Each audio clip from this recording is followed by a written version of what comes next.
Hello friends प्रसाद academy रे आपनको स्वागत जनाऊँगी।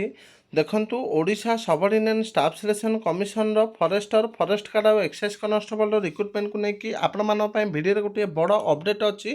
तो कौन रही से अपडेट चलतु डिटेल रे देखा।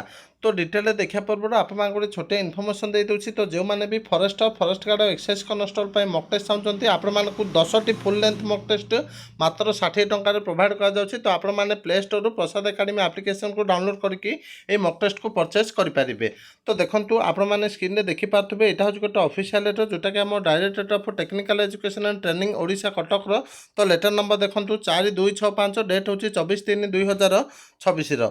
तो लेटरटा आम क्या पाख पठा जाइए देखो the principals all government polytechnics engineering school and ITIs of the state. तो सब्जेक्ट है support to conduct written test for the post of forest guard and excise constable under combined recruitment 2025।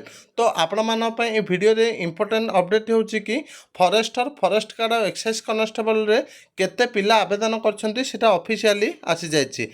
तो देखंतु आपण माने स्क्रीन रे देखि पारथुबे एटा होची Odisha subordinate staff selection commission रो ऑफिशियल लेटर नंबर होची 974 डेट होची 17/3/2026।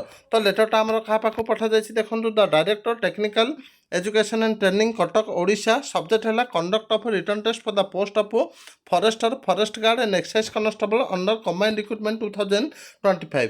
तो दिया with reference to the subject cited above I am to inform you that the commission has decide to conduct the return test for the post of forest guard and excise constable under combined recruitment 2025 during April to May 2026। तापर दिया देखो the return test examination will be conducted through an empanel service provider firm in computer based recruitment examination CBRE mode across the state. तो आप जानते जोटा कि online mode रे exam होगापाई जाऊँगी। तापर देखु ये दि जाए टोटाल नंबर ऑफ 2,87,673 कैंडिडेट। तो आपण मैंने ये लाइन रु जानीपारे कि फॉरेस्ट गार्ड और एक्साइज कॉन्स्टेबल रे मोट 2,87,673 जन पिला आवेदन करिसेंती।